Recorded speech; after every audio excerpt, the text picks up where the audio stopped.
There is a moment, usually around 2 or 3 in the morning, when your brain does something that feels like torture. It replays the conversation, the last look, the last text, the way their voice sounded when they said it was over. And no matter what you do, no matter how exhausted you are, no matter how many times you tell yourself to stop, the loop keeps running. Most people think this is weakness, a lack of discipline, something wrong with them. It isn't. What's happening inside your brain during this period has a name. It has a mechanism. It has a timeline. And once you understand it at the neurological level, the suffering doesn't disappear, but it finally makes sense. Today, we're going to walk through exactly what happens to your brain during no contact, not as a dating strategy, not as a manipulation tactic, but as a biological and psychological process, week by week, from day 1 to day 90. And we're going to tell you about day 21, because day 21 is when everything changes, and almost nobody talks about why. Chapter 1. What no contact actually is, and what it isn't. Before we go any further, let's be precise about what we mean. No contact is not a game. It is not a technique designed to make someone miss you, or chase you, or come back. Those are side effects that sometimes occur. But they are not the purpose, and building your mental health strategy around them is a trap that will destroy you. What no contact actually is, at its core, is a form of neurological detachment. It is the deliberate removal of a stimulus, a person, that your brain has been wired to respond to. And here is the part that changes how you understand everything that follows. Your brain treats the loss of a romantic relationship the same way it treats the loss of a drug. Not metaphorically, literally.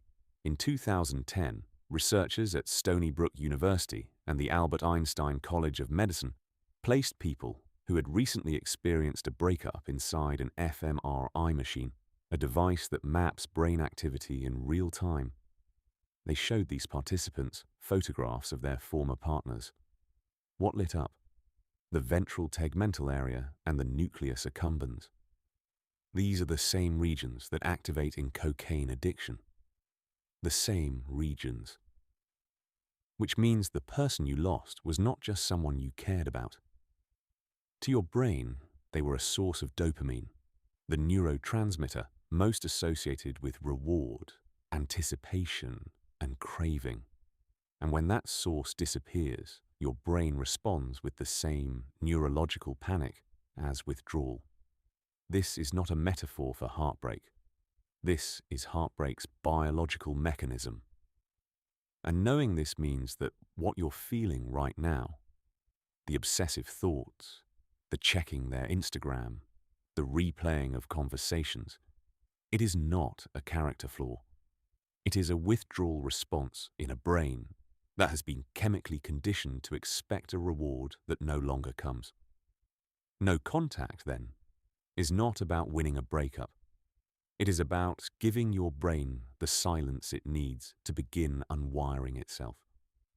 And that process, as we're about to see, follows a very specific timeline. Chapter 2. Days 1 to 7. The withdrawal storm. The first week of no contact is, for most people, the worst week of their lives. Not because the love is strongest here, though it may feel that way, but because the brain is experiencing its sharpest drop in dopamine, and it is doing everything in its power to force you to fix it. Here is what is happening inside your nervous system during days 1 through 7. Your brain has been releasing dopamine in response to this person for months, possibly years. Every text notification, every time they walked through a door, every moment of physical closeness.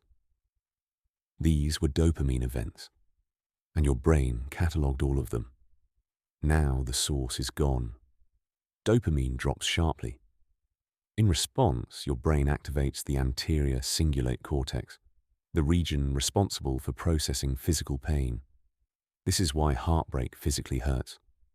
The same neural pathways that process a broken bone process a broken attachment.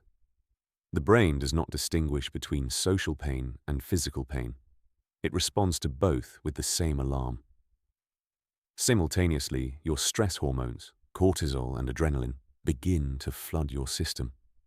This is the anxiety you feel in your chest, the shortness of breath, the inability to eat, the way your heart seems to beat slightly too fast for no reason.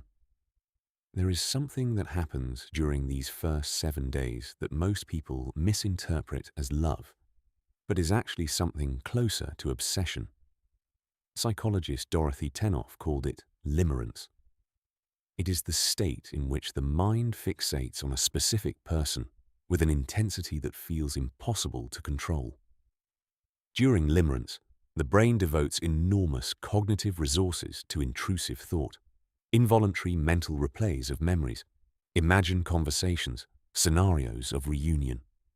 In a 2022 study published in the journal Frontiers in Psychology, researchers found that people experiencing relationship dissolution spent an average of 85% of their waking mental activity thinking about the lost partner during the first week. 85%. Your brain is not broken. It is doing exactly what it evolved to do, which is to frantically search for the resource it has lost. The Stoics had a name for this state, though they did not call it limerence.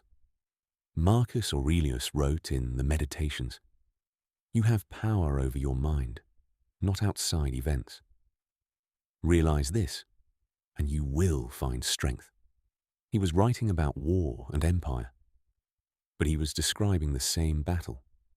The one between what the mind craves and what wisdom understands is good for it. Days 1 through 7 are not a test of your love. They are a test of your ability to stay still while the storm runs its course. What the research says to do. Neuroscientist Lisa Feldman Barrett, author of How Emotions Are Made, found that simply naming what you're experiencing, "I am in dopamine withdrawal," rather than "I am dying inside," activates the prefrontal cortex and reduces the intensity of the emotion. The brain is calmed by understanding. Give it the vocabulary it needs. Do not contact them.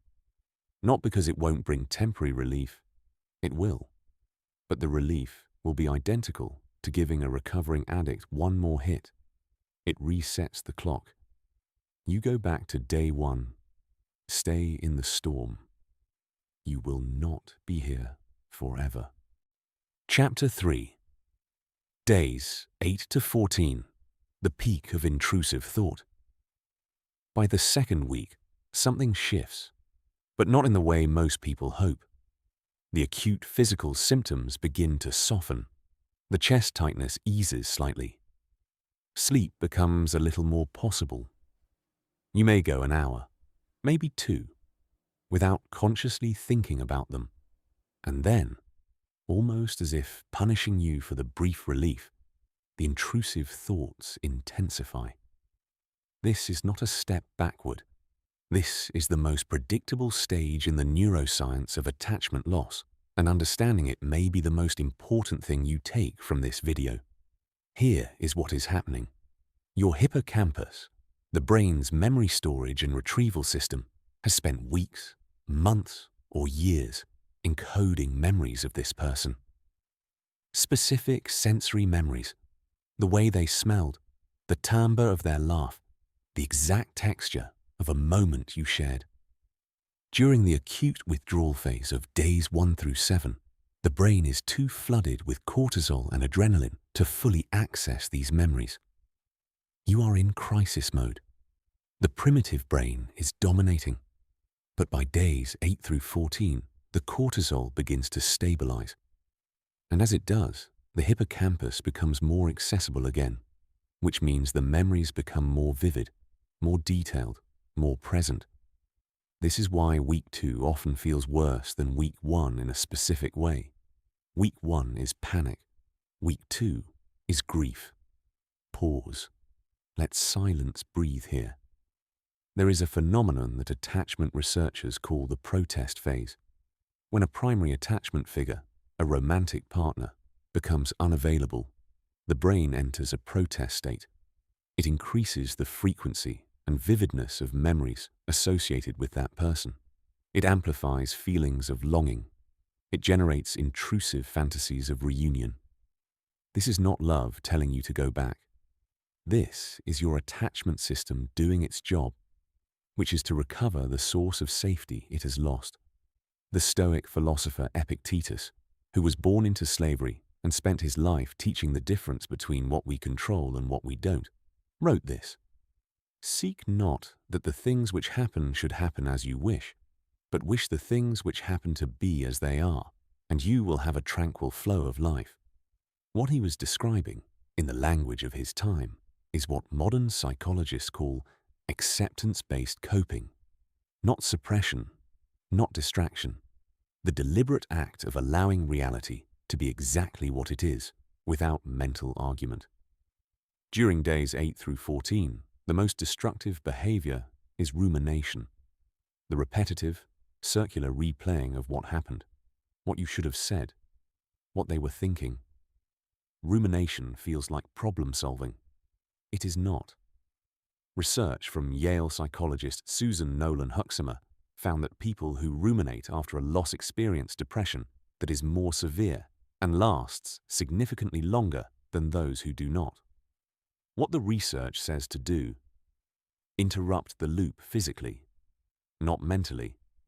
Trying to think your way out of intrusive thought during this stage is like trying to put out a fire with more fire. What works is a pattern: interrupt at the body level, a cold shower, a hard run, a change of physical environment. The body breaks the loop that the mind cannot. And then, write, not to them, to yourself. Psychologist James Pennebaker at the University of Texas conducted decades of research showing that expressive writing, specifically writing about the emotional experience in narrative form, significantly accelerates emotional recovery by helping the brain reorganize trauma into coherent story. You are not processing. You are rewriting. And the rewriting begins long before the feelings change. Chapter 4. Days 15 to 20. The quiet before the turn. Days 15 through 20 are not dramatic. They do not announce themselves, but something is happening beneath the surface that will matter enormously. By this point, the brain has gone 2 full weeks without receiving its usual dopamine input from this person, and something that neuroscientists call down-regulation begins to reverse. Here is what that means. When any behavior or substance produces repeated dopamine releases, the brain responds by reducing the number of dopamine receptors available. This is tolerance. It is why the 100th text from someone does not feel as exciting as the first. The brain has compensated for the excess by making itself less sensitive. When the source of dopamine is removed, as happens in no contact, the brain begins to gradually upregulate. It starts rebuilding those receptors. It makes itself more sensitive again. By days 15 through 20, this upregulation is underway. You may notice it as a subtle return of appetite, a moment of genuine laughter you didn't force, the ability to notice something, a song, a view, a conversation, without immediately filtering it through the lens of loss. These are not signs that you are moving on. Not yet. They are signs that your neurochemistry is beginning to stabilize. Marcus Aurelius, writing to himself in the Meditations, a private journal never intended for publication, described this kind of quiet rebuilding. Confine yourself to the present, not the future, not the past, the present moment, exactly as it is. He was practicing, in the language of philosophy, what modern neuroscience calls present moment focus, a state that research consistently shows reduces activity in the default mode network, the part of the brain responsible for mind wandering rumination, and self-referential thought. Days 15 through 20 are the foundation being laid. Day 21 is when you see what was built. Chapter 5. Day 21. The turning point. Research on habit formation, neuroplasticity, and addiction recovery converges on a consistent finding. 3 weeks of sustained behavioral change is the minimum threshold at which the brain begins to create structural modifications, not just chemical ones. Neuroscientist Philippa Lally at University College London published research showing that habit formation, the point at which a new behavior becomes automatic, occurs on average around the 21-day mark for simple behaviors, and the point at which old neural pathways begin to measurably weaken. What does this mean for no contact? By day 21, 2 things have happened simultaneously. First, the neural pathway associated with reaching out to this person, which was automatic, which fired without conscious thought, has begun to lose strength. It still exists. It will still fire sometimes. But it is no longer the dominant response to the stimulus of their memory. The brain has had to begin building alternative pathways. Second, cortisol levels, which spiked dramatically during week 1, have largely returned to baseline. This matters more than most people realize. Elevated cortisol impairs the prefrontal cortex, the part of your brain responsible for rational thought, perspective, long-term thinking, and emotional regulation. When cortisol drops, the prefrontal cortex comes back online. You begin, for the first time, to think clearly. This is the turning point nobody talks about. Not because it is hidden, but because people rarely make it to day 21 without breaking contact. Most relapses happen between days 3 and 10. Most people never reach the point where the neuroscience actually begins to work in their favor. The Stoics understood something about thresholds that modern self-help culture gets completely wrong. Self-help tells you that you will feel better after a breakthrough moment, an epiphany, a realization, a dramatic shift. The Stoics understood that transformation is not a moment. It is the accumulation of unremarkable days, each one lived with discipline that nobody sees and no one applauds. Day 21 is not a miracle. It is the reward for 20 days of staying still. Seneca wrote in his letters to Lucilius, "Persevere and exert yourself, and make it your business to live every day separately. He who has been able to say, 'I have lived,' rises every morning to a new gain. Every day of no contact is a day of living separately." And by day 21, the brain has lived enough separate days that it has begun to rewire itself around a different center of gravity. Chapter 6. Days 22 to 60. The reconstruction.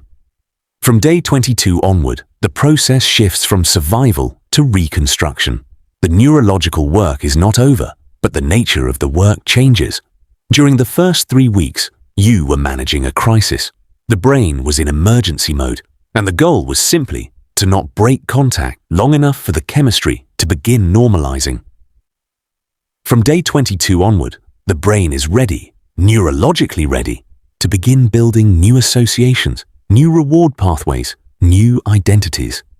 This is where the Stoic philosophy stops being poetic and becomes genuinely practical.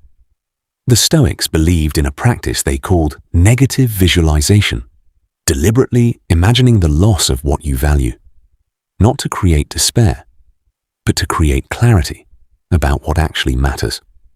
Heartbreak, in Stoic terms, is negative visualization that was forced upon you. It shows you who you were when this person was your primary source of meaning. And the question it leaves you with is the most important one you will ever answer. Who are you when they are not?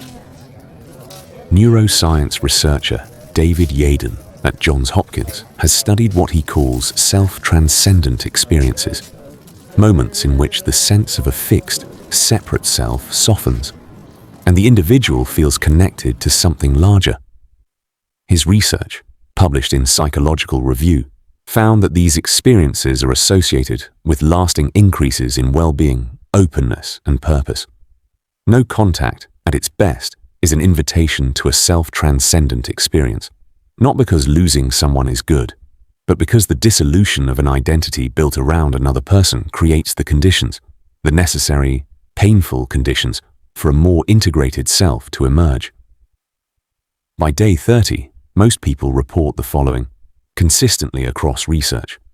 Sleep quality has returned to near baseline. Intrusive thoughts occur several times per day, rather than constantly.